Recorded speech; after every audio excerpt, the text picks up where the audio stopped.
لیکن جیسے ہی انہوں نے اللہ کے پیغمبر حضرت محمد مصطفیٰ صلی اللہ تعالیٰ علیہ وسلم کو اپنی گود میں اٹھایا اور ان کو دودھ پلانا شروع کیا تو پیغمبر حضرت محمد مصطفیٰ صلی اللہ تعالیٰ علیہ وسلم نے خوب سیر ہو کر دودھ پیا، اور آپ صلی اللہ تعالیٰ علیہ وسلم کے دودھ پی لینے کے بعد دائی حلیمہ نے اپنے معصوم بچے کو بھی خوب دودھ پلایا۔ یہ دیکھ کر حلیمہ پریشان ہو گئی کہ یہ کیا معاملہ ہوا۔ وہ جب مکہ آ رہی تھی تو ان کے پاس دودھ نہیں تھا، مگر جب سے یہ بچہ ان کی گود میں آیا ہے تب سے اللہ کی طرف سے خاص رحمتوں کا آنا شروع ہو گیا ہے۔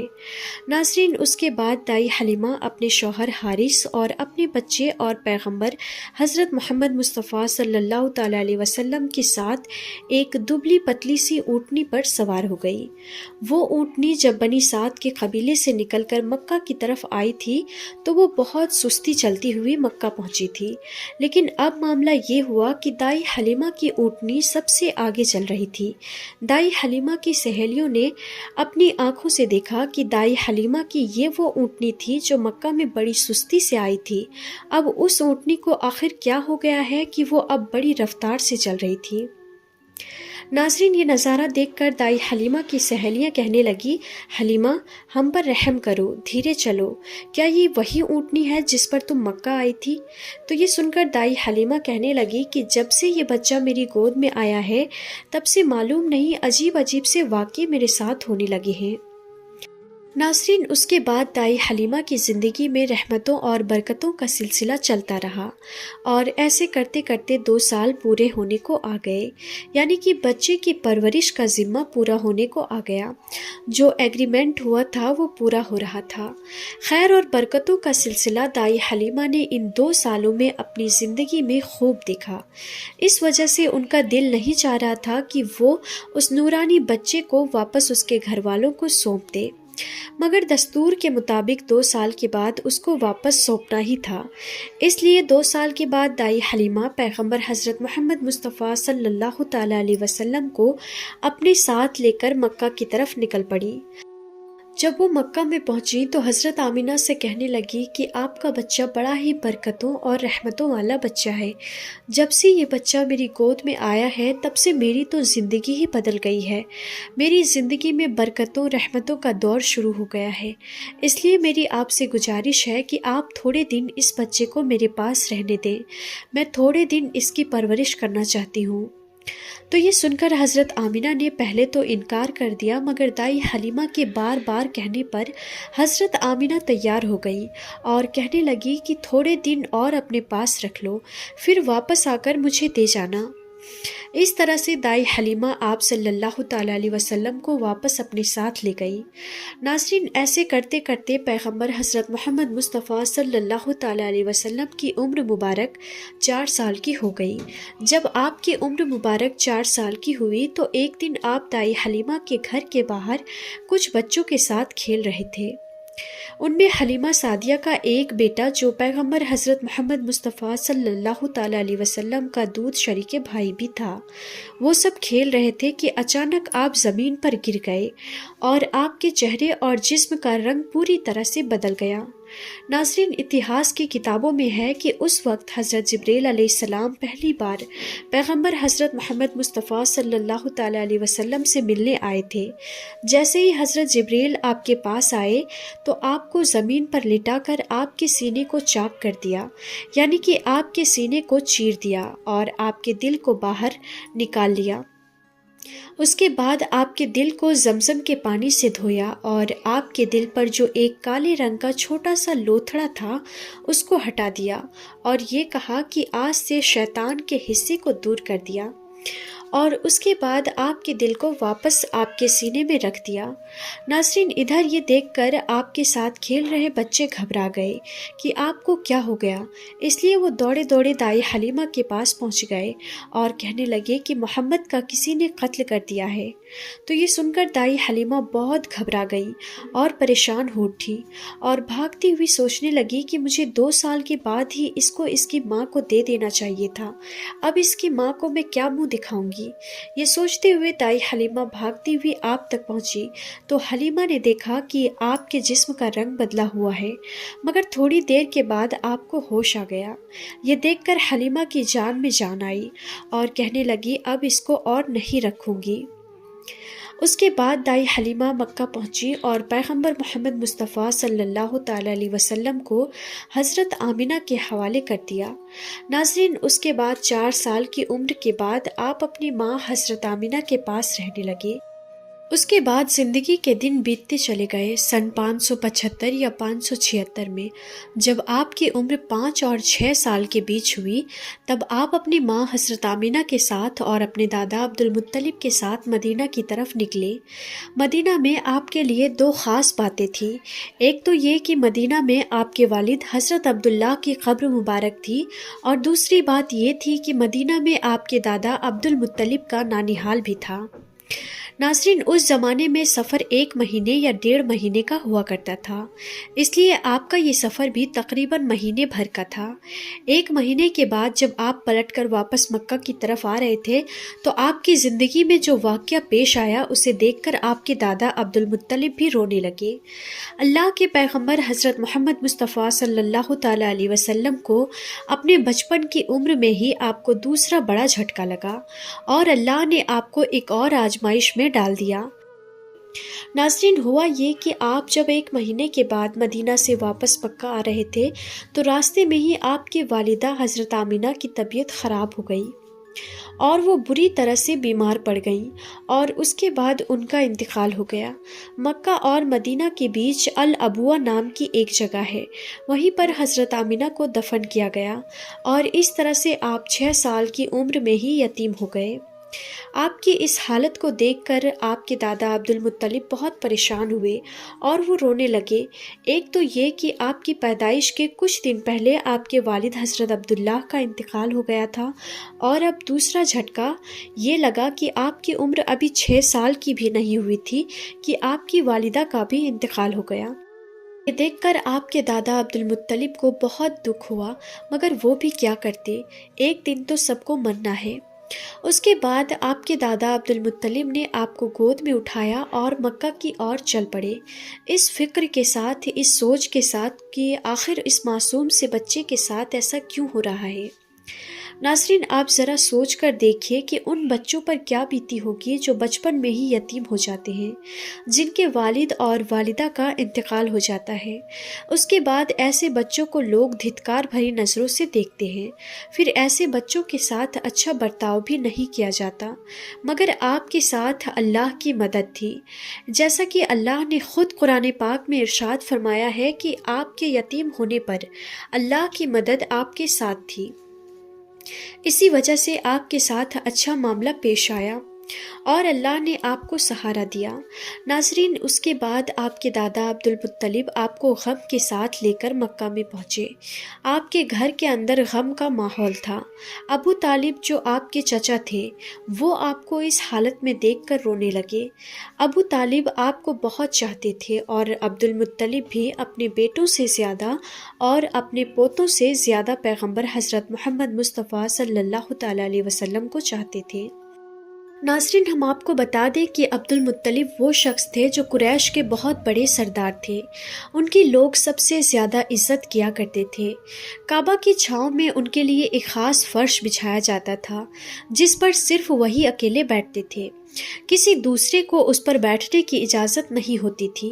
اللہ کے پیغمبر حضرت محمد مصطفیٰ صلی اللہ تعالیٰ علیہ وسلم ابھی چھوٹے تھے، کھیلتے کھیلتے وہاں پر آ جایا کرتے تھے اور آ کر اس فرش پر بیٹھ جایا کرتے تھے، اور حضرت عبد المطلب کے ساتھی آگے آتے تاکہ ان کو اٹھا کر وہاں سے الگ بٹھا دیا جائے، لیکن حضرت عبد المطلب ان کو روکتے تھے اور کہتے تھے کہ یہ میرا پوتا ہے اور اسے بیٹھنے دو۔ پھر آپ کے دادا آپ کے سر پر اور آپ کی پیٹھ پر ہاتھ پھیرتے اور آپ کو اپنے پاس بٹھا لیتے تھے۔ ناظرین، کہنے کا مطلب یہ ہے کہ آپ کے دادا حضرت عبدالمطلب کے دل میں آپ کے لیے محبت کوٹ کوٹ کر بھری ہوئی تھی۔ آپ کی وہ ہر خواہش کا خیال رکھتے تھے، آپ کی ہر ضرورت کو وہ پورا کیا کرتے تھے، آپ کو کسی بھی طرح کی کوئی تکلیف نہیں ہونے دیتے تھے۔ وہ ہمیشہ آپ کو اپنے ساتھ رکھتے تھے، اپنے ساتھ میں گھماتے پھراتے اور ہمیشہ آپ کو خوش رکھتے۔ ناظرین، ایسا کرتے کرتے دن بیتتے چلے گئے۔ اب آپ کی عمر مبارک 8 سال کی ہو گئی۔ مگر سوچئے اللہ کے نبی نے کیسی کیسی آزمائشوں سے گزر کر اپنی زندگی کا سفر پورا کیا۔ اب آپ کی عمر مبارک 8 سال 2 مہینے 10 دن کی ہوئی تو ایک دن اچانک آپ کے دادا عبدالمطلب کا بھی انتقال ہو گیا۔ مرتے وقت آپ کے دادا نے آپ کی پرورش کا ذمہ ابو طالب کو سونپ دیا۔ ابو طالب آپ کے سگے چاچا تھے۔ ناظرین، ذرا سوچئے اس بچے پر کیا گزرتی ہوگی جس کے بچپن میں نہ تو ماں کا ساتھ ہوتا ہے اور نہ ہی باپ کا ساتھ۔ ایک دادا کا سہارا ہوتا ہے، وہ بھی چلا جاتا ہے۔ اس کے بعد آپ کی پرورش کا ذمہ آپ کے چچا ابو طالب اٹھاتے ہیں۔ ناظرین، اس کے بعد ابو طالب نے آپ کو سہارا دیا، آپ کی ہر طرح سے حفاظت کی، آپ کے دشمنوں سے تلوار سے ہر طرح سے آپ کو محفوظ رکھا اور آخری سانس تک آپ کی مدد کرتے رہے۔ حالانکہ ابو طالب پیسے والے نہیں تھے، پھر بھی آپ کو کسی بھی بات کی کمی محسوس نہیں ہونے دی۔ آپ جس بھی چیز کی خواہش کرتے تھے آپ وہ پوری کر دیتے تھے۔ ناظرین، اس کے بعد دن بیتتے چلے گئے۔ ابو طالب جب بھی کسی سفر پر جاتے تو آپ حضرت محمد مصطفیٰ صلی اللہ تعالیٰ علیہ وسلم کو اپنے ساتھ لے کر جاتے، کیونکہ اس زمانے میں سفر بہت لمبا ہوا کرتا تھا، 1-1.5 مہینے کا سفر ہوتا تھا، اور ابو طالب نہیں چاہتے تھے کہ یہ معصوم سا بچہ جس کے نہ والد نہ والدہ کا سہارا ہے، نہ کوئی دادا کا سہارا ہے، اس کو کسی اور کے بھروسے چھوڑ کر جاؤں اور اس کو کوئی تکلیف ہو۔ ناظرین، ایک بار ابو طالب اپنے قافلے کے ساتھ ملک شام کی طرف تجارت کے لیے روانہ ہوئے۔ یاد رکھیں، پہلے عرب میں جو لوگ تھے، خاص کر کے قریش کے لوگوں کا امپورٹ ایکسپورٹ کا بزنس تھا، یعنی کہ وہ ایک جگہ سے سامان خریدتے تھے اور دوسری جگہ پر لے جا کر اس کو بیچتے تھے۔ اس طرح سے وہ لوگ سامان خریدتے اور بیچتے تھے۔ اسی کام کے سلسلے میں ابو طالب اپنے قافلے کے ساتھ ملک شام کی طرف نکلے۔ ساتھ میں آپ نے حضرت محمد مصطفیٰ صلی اللہ تعالیٰ علیہ وسلم کو بھی لے لیا اور آپ کو ایک اونٹنی پر سوار کر دیا۔ ابو طالب کا جب یہ قافلہ ملک شام کے بارڈر پر پہنچا تو رات ہو چکی تھی، اس لیے انہوں نے وہیں پر اپنا پڑاؤ ڈالا تاکہ وہ وہیں پر رات گزار سکے اور اپنی تھکان دور کر سکے۔ ناظرین، ہم آپ کو بتا دیں کہ اس زمانے میں راہب ہوا کرتے تھے جو ایک جگہ سے دوسری جگہ پیدل جایا کرتے تھے۔ اس زمانے میں ایک عیسائی راہب تھا، یعنی کہ کرسچن راہب، جو لوگوں کی رہنمائی کرتا تھا۔ وہ کبھی اپنے گھر سے باہر نہیں نکلتا تھا، یعنی کہ وہ ہمیشہ اپنے گھر کے اندر ہی رہتا تھا۔ جب اس کو معلوم چلا کہ ان کے سامنے کسی نے پڑاؤ ڈالا ہے تو وہ دوڑتا ہوا ان کے پاس آیا اور پیغمبر حضرت محمد مصطفیٰ صلی اللہ تعالیٰ علیہ وسلم کو لے لیا اور ابو طالب سے کہنے لگا کہ یہ بچہ ساری دنیا کا سردار بن کر آیا ہے۔ اس کی یہ بات سن کر ابو طالب حیران ہوئے اور پوچھنے لگے کہ تمہیں کیسے پتا؟ تم کو کس نے بتایا ہے کہ یہ بچہ ساری دنیا کا سردار بن کر آیا ہے؟ تو اس راہب نے کہا کہ جب تم اس گھاٹی سے ادھر اس گھاٹی میں آ چکے تھے تو اس گھاٹی میں ایسا کوئی بھی درخت اور پتھر نہیں تھا جو اس بچے کو دیکھ کر نہ جھکا ہو، اور پتھر اور درخت صرف انہی لوگوں کے آگے جھکتا ہے جس کو اللہ اپنا پیغمبر بنا کر بھیجتا ہے۔ اس کے بعد وہ کہنے لگا تم اس بچے کو ملک شام لے کر مت جانا، کیونکہ آگے یہودیوں سے ان کو خطرہ ہے، کہیں وہ اس کا قتل نہ کرتے، اور میں اس بچے کو اچھی طرح سے پہچانتا ہوں کیونکہ تورات اور انجیل میں ان کے رسول ہونے کا ذکر آیا ہے، اور میں اس بچے کو اچھی طرح سے پہچانتا ہوں۔ ان کی پیٹھ کے نیچے ایک سیب کی طرح جو نبوت کی مہر لگی ہے، اس مہر سے بھی ان کو پہچانتا ہوں۔ لہٰذا تم انہیں ملک شام لے کر مت جانا۔ ناظرین، اب ابو طالب کو اس راہب کی باتوں پر یقین آ چکا تھا کہ وہ جو کہہ رہا ہے بالکل سچ کہہ رہا ہے۔ اس کے بعد ابو طالب نے کسی شخص کے ذریعے سے پیغمبر محمد مصطفیٰ صلی اللہ تعالیٰ علیہ وسلم کو واپس مکہ میں پہنچا دیا، کیونکہ ابو طالب کو اب یہ معلوم ہو چکا تھا کہ یہ جو بچہ ہے یہ کوئی معمولی بچہ نہیں ہے، یہ بچہ خاص مرتبے والا بچہ ہے۔ اس کے بعد ابو طالب آپ کی پرورش اور آپ کی حفاظت کے معاملے میں اور زیادہ چوکنا ہو گئے اور آپ کی ہر طرح سے حفاظت کرنے لگے۔ اس کے بعد جب آپ جوان ہو گئے تو آپ صلی اللہ تعالیٰ علیہ وسلم کی سچائی اور ایمانداری کو دیکھ کر ایک بار حضرت خدیجہ رضی اللہ تعالیٰ عنہا نے آپ کو اپنا مال دے کر شام میں تجارت کے لیے بھیجا اور ساتھ میں اپنے ایک غلام کو بھی لگا دیا۔ اللہ کے فضل و کرم سے تجارت میں بہت ہی فائدہ ہوا۔ حضرت خدیجہ کے غلام جن کا نام مسیرہ تھا، انہوں نے بھی آپ کی ایمانداری اور اچھے اخلاق کی خوب تعریف کی۔ یہ دیکھ کر حضرت خدیجہ آپ کی طرف مائل ہوئی، یعنی کہ حضرت خدیجہ آپ صلی اللہ تعالیٰ علیہ وسلم سے بہت پربھاوت ہوئی، اور اس کے بعد آپ نے خود ہی پیغمبر محمد مصطفیٰ صلی اللہ تعالیٰ علیہ وسلم کو نکاح کرنے کا پیغام بھیجا۔ ناظرین، ہم آپ کو بتا دیں کہ حضرت خدیجہ رضی اللہ تعالیٰ عنہا عرب میں ایک کامیاب بزنس وومن تھی اور اپنی ویاپار سے ہوئی کمائی کو حضرت خدیجہ غریب اناتھ، ودوا اور بیماروں میں بانٹا کرتی تھی۔ انہوں نے ان گنت غریب لڑکیوں کی شادی کا خرچہ بھی اٹھایا تھا اور اس طرح سے ایک بے حد نیک اور سب کی مدد کرنے والی عورت کے روپ میں اسلام میں ہی نہیں بلکہ پوری دنیا کے اتہاس میں ان کا بڑا یوگدان رہا ہے۔ یعنی کہ حضرت خدیجہ ہمیشہ غریب لوگوں کی اناج اور کپڑوں سے مدد کیا کرتی تھی۔ حضرت خدیجہ مورتیوں میں وشواس نہیں کرتی تھی اور نہ ہی ان کی پوجا کرتی تھی۔ ناظرین، ہم آپ کو یہ بھی بتا دیں کہ حضرت خدیجہ کی پیغمبر محمد صلی اللہ تعالیٰ علیہ وسلم کے ساتھ شادی ہونے سے پہلے 2 شادیاں ہو چکی تھی اور ان کے اپنے پہلے دونوں شوہر سے بچے بھی تھے۔ انہوں نے اپنا پہلا نکاح ابو حالہ سے کیا تھا، جن سے ان کو 2 بیٹی ہوئی تھی، مگر اس کے بعد ابو حالہ یعنی کہ ان کے پہلے شوہر کی موت ہو گئی، اور اس کے بعد حضرت خدیجہ نے دوسری شادی عتیق ابن زید کے ساتھ کی، جن سے ان کو ایک بیٹی ہوئی، مگر یہ بھی تھوڑے دنوں کے بعد اس دنیا سے چل بسے اور یہ پھر سے بیوہ ہو گئی۔ ان کے بعد عرب کے بڑے بڑے تاجداروں نے، سرداروں نے حضرت خدیجہ کے ساتھ شادی کی پیشکش کی، مگر حضرت خدیجہ راضی نہ ہوئی، یہاں تک کہ اللہ تعالیٰ نے آپ کو پیغمبر محمد مصطفیٰ صلی اللہ تعالیٰ علیہ وسلم کی طرف مائل کر دیا۔ ناظرین، اس کے بعد حضرت خدیجہ نے پیغمبر محمد مصطفیٰ صلی اللہ تعالیٰ علیہ وسلم کی ایمانداری اور تجارتی سفر کو دیکھ کر تیسرے نکاح کا پیغام آپ نے خود ہی اپنی ایک خاص سہیلی جس کا نام نفیسہ تھا، اس کے ذریعے آپ نے پیغمبر محمد مصطفیٰ صلی اللہ تعالیٰ علیہ وسلم کے پاس نکاح کا پیغام بھیجا۔ تو یہ سن کر پیغمبر حضرت محمد مصطفیٰ صلی اللہ تعالیٰ علیہ وسلم نے یہ کہہ کر انکار کر دیا کہ وہ اس کے بارے میں پہلے اپنے چچا ابو طالب اور اپنی چاچی سے بات کریں گے، اس کے بعد میں ہی وہ اس کے بارے میں آپ کو بتائیں گے۔ ناظرین، اس کے بعد پیغمبر حضرت محمد مصطفیٰ صلی اللہ تعالیٰ علیہ وسلم نے اس پیغام کے بارے میں اپنے چچا ابو طالب سے بات کی، یعنی کہ ان کو اس پیغام کے بارے میں بتایا۔ تو یہ سن کر آپ کے چاچا ابو طالب بہت زیادہ خوش ہوئے اور نکاح کروانے کے لیے راضی ہو گئے اور آپ کو اجازت دے دی۔ آپ کے چاچا حضرت حمزہ نے خدیجہ کے چاچا عمر بن سعود سے رسول اللہ صلی اللہ تعالیٰ علیہ وسلم کے ولی یعنی کہ بڑے ہونے کی حیثیت سے بات چیت کی اور 20 اونٹنی مہر یعنی کہ نکاح کے وقت عورت یا بیوی کو دی جانے والی رقم یا جو آپ کی حیثیت میں ہو یہ دے کر آپ کے چاچا ابو طالب نے آپ کا نکاح پڑھا دیا۔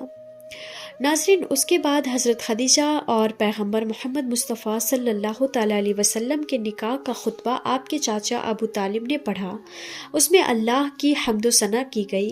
اس کے بعد قبول نامہ ہوا اور مہر بیان کیا گیا، مہر میں 20 اونٹنی لکھی گئی۔ ناظرین، یہ ملک شام کی واپسی کے 2 مہینے کے بعد کی بات ہے۔ اس وقت آپ کی عمر 25 سال کی تھی اور حضرت خدیجہ کی عمر 40 سال تھی۔ حضرت خدیجہ آپ کی پہلی بیوی تھی۔ حضرت خدیجہ کے جیتے جی آپ نے کسی اور عورت کے ساتھ شادی نہیں کی۔ آپ کی تمام اولادیں بھی انہی سے ہوئی ہیں۔ صرف حضرت ابراہیم حضرت ماریہ سے پیدا ہوئے تھے۔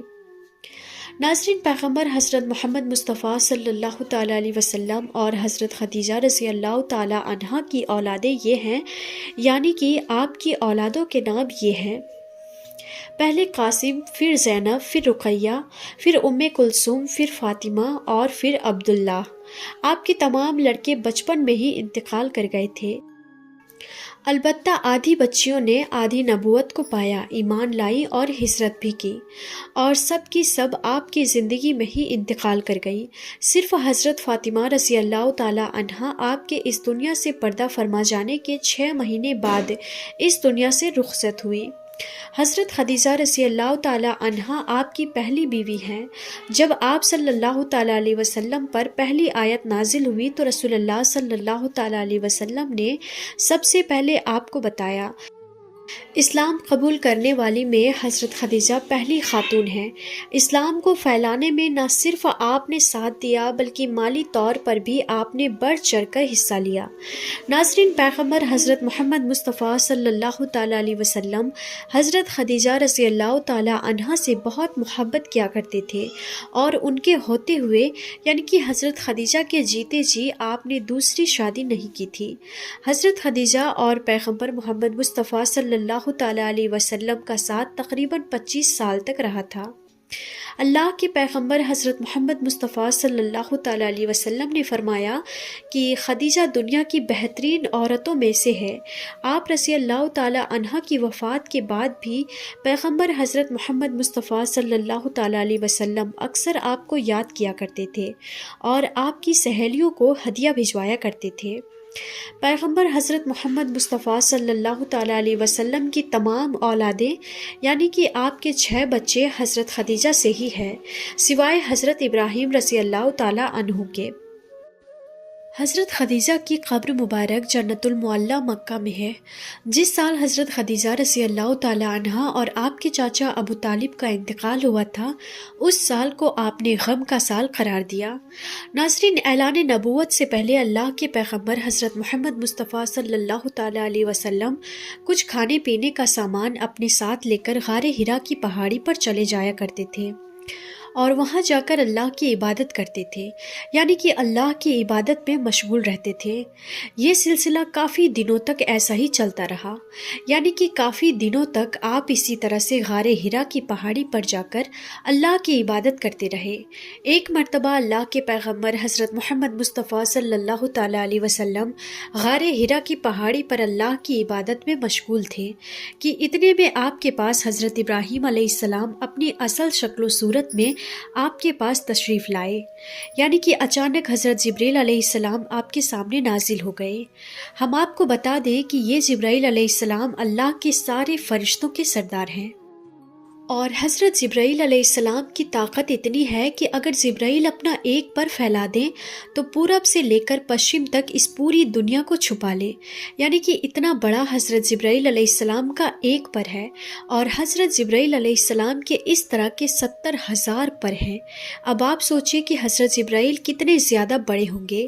اس کے علاوہ حضرت جبرائیل کی اسپیڈ اتنی زیادہ ہے کہ یہ پلک جھپکتے ہی سدرہ سے زمین پر آ جاتے ہیں، اور پلک جھپکتے ہی اس زمین سے واپس سدرہ پر پہنچ جاتے ہیں۔ یہ حضرت جبرائیل علیہ السلام کی طاقت کا عالم ہے۔ اگر حضرت جبرائیل علیہ السلام چاہے تو اس پوری زمین کو اٹھا کر پلٹ سکتے ہیں۔ قوم لوط کو اسی طرح سے حضرت جبرائیل علیہ السلام نے پلٹا تھا۔ یہ حضرت جبرائیل علیہ السلام کی شان ہے جو اللہ کے ایک فرشتے ہیں۔ ناظرین، یہی حضرت جبرائیل علیہ السلام پہلی بار اپنی اصلی شکل و صورت میں اللہ کے پیارے نبی حضرت محمد مصطفیٰ صلی اللہ تعالیٰ علیہ وسلم کے سامنے حاضر ہو گئے اور کہنے لگے، پڑھو اقرا۔ یہ سن کر آپ صلی اللہ تعالیٰ علیہ وسلم نے فرمایا، میں نہیں پڑھتا۔ حضرت جبریل نے دوبارہ کہا پڑھو اقرا۔ آپ صلی اللہ تعالیٰ علیہ وسلم نے پھر سے کہا میں نہیں پڑھتا۔ حضرت جبریل علیہ السلام نے تیسری مرتبہ کہا پڑھو اقرا، تو آپ نے پھر سے کہا میں نہیں پڑھتا۔ اس کے بعد حضرت جبریل علیہ السلام نے اللہ کے پیارے نبی حضرت محمد مصطفیٰ صلی اللہ تعالیٰ علیہ وسلم کو اپنے سینے سے لگایا، اور سینے سے اس طرح سے لگایا کہ حضرت جبریل نے حضور پاک کی بغل میں اپنے دونوں ہاتھ ڈالے، یعنی کہ اللہ کے نبی کے دونوں ہاتھ باہر کی طرف کر دیے، اور پھر جبریل نے پیارے نبی کو اپنے سینے سے لگایا اور پھر زور سے دبایا۔ حدیث شریف میں آتا ہے کہ اللہ کے پیارے نبی حضرت محمد مصطفیٰ صلی اللہ تعالیٰ علیہ وسلم نے فرمایا ہے کہ اس وقت حضرت جبریل نے مجھے اتنی زور سے دبایا تھا کہ قریب تھا کہ میری جان نکل جاتی، مگر جبریل نے مجھے زور سے دبا کر چھوڑ دیا، اور پھر فرمایا کہ پڑھو اپنے رب کے نام کے ساتھ جس نے آپ کو اور تمام دنیا کو پیدا فرمایا ہے، انسان کو زمین و خون کے جمے ہوئے ایک لتھڑے سے۔ پڑھو حال یہ ہے کہ تمہارا رب بڑا ہی رحم کرنے والا ہے۔ پھر اللہ کے پیارے نبی حضرت محمد مصطفیٰ صلی اللہ تعالیٰ علیہ وسلم پڑھنے لگے، اور پھر آپ بہت گھبرا گئے، غار ہرا کی پہاڑی سے اتر گئے اور اپنے گھر آ گئے۔ یعنی کہ یہ واقعہ ہونے کے بعد اللہ کے پیارے نبی حضرت محمد مصطفیٰ صلی اللہ تعالیٰ علیہ وسلم گھبرائے ہوئے اپنے گھر تشریف لائے۔ اس وقت آپ کا بدن کانپ رہا تھا، جس طرح سے انسان کا بدن سردی سے کانپتا ہے، یعنی کہ اس وقت آپ بہت ہی زیادہ خوف کی حالت میں آ گئے تھے۔ آپ صلی اللہ تعالیٰ علیہ وسلم بہت ہی زیادہ گھبرائے ہوئے اپنے گھر آئے، اور آپ نے اپنی بیوی حضرت خدیجہ رضی اللہ تعالیٰ عنہا سے فرمانے لگے چادر لاؤ اور مجھ کو چادر اڑا دو۔ حضرت خدیجہ چادر لے کر آئیں اور پھر وہ چادر اوڑھ کر سو گئے۔ اس کے کچھ دیر بعد رسول اللہ صلی اللہ تعالیٰ علیہ وسلم کے اوپر سے خوف کے اثرات کم ہوئے تو آپ نے اپنی بیوی حضرت خدیجہ رضی اللہ تعالیٰ عنہا کو یہ سارا واقعہ بیان کیا، یعنی کہ غار ہرا کی پہاڑی پر جو بھی آپ کے ساتھ میں ہوا تھا وہ سارا واقعہ آپ نے حضرت خدیجہ کے سامنے بیان کر دیا۔ یہ واقعہ سن کر حضرت خدیجہ نے فرمایا کہ آپ کے اوپر یہ کوئی شیطانی کام نہیں ہو سکتا ہے، کیونکہ آپ نے تو ہمیشہ غریبوں کی مدد کی ہے، آپ نے تو ہمیشہ بیواؤں کا سہارا دیا ہے، آپ تو ہمیشہ یتیموں کے سہارے بنے ہیں، آپ نے ہمیشہ بے سہارا لوگوں کی مدد کی ہے، اس لیے آپ کے ساتھ میں اللہ تعالیٰ کبھی کچھ غلط نہیں ہونے دے سکتا، آپ کو اللہ کبھی اس طرح سے ضائع نہیں کرے گا۔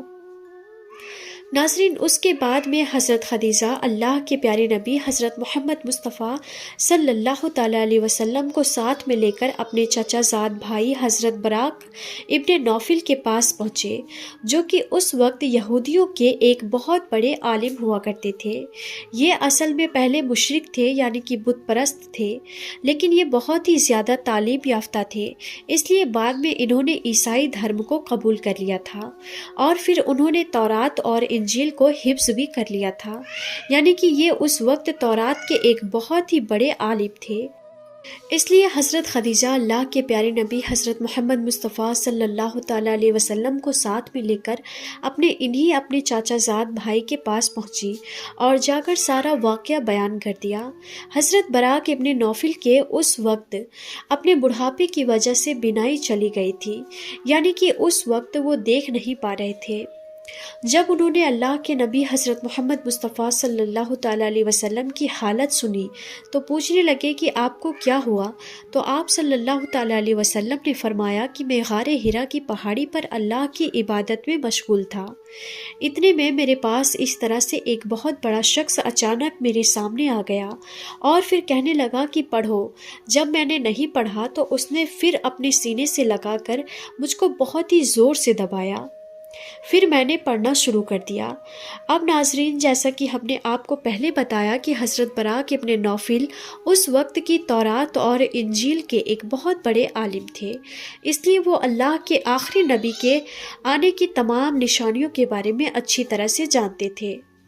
اس لیے وہ یہ سن کر کہنے لگے کہ اللہ کی قسم، جو بھی آپ کے پاس میں آیا تھا وہ وہی اللہ کا فرشتہ تھا جو حضرت موسیٰ اور حضرت عیسیٰ علیہ السلام پر نازل ہوتا تھا۔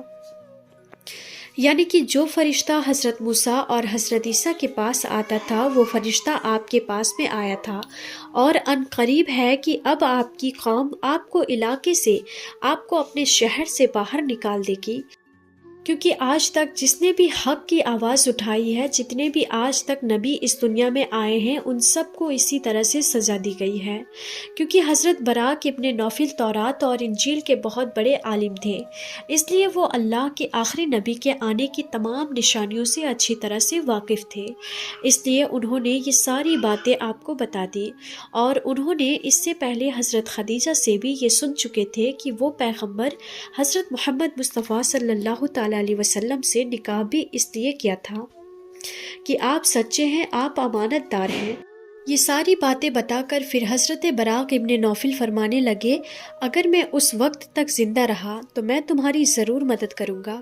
اس کے بعد یہ سن کر وہیں پر حضرت خدیجہ نے آپ کا پہلا کلمہ پڑھ لیا، یعنی کہ حضرت خدیجہ پہلی خاتون تھی جو آپ پر ایمان لے آئیں، اور دوسرے حضرت براق ابن نوفل تھے جس نے آپ صلی اللہ تعالی علیہ وسلم کی تصدیق کی، یعنی آپ کے بارے میں بتایا، یعنی کہ دوسرا کلمہ انہوں نے پڑھا۔ تو ناظرین، آگے کا واقعہ انشاءاللہ ہم آپ کو اپلوڈ کریں گے، اس لیے چینل کو ضرور سبسکرائب کر لیجئے گا۔ ملیں گے انشاءاللہ تعالی اگلی نئی ویڈیو میں، تب تک کے لیے خدا حافظ۔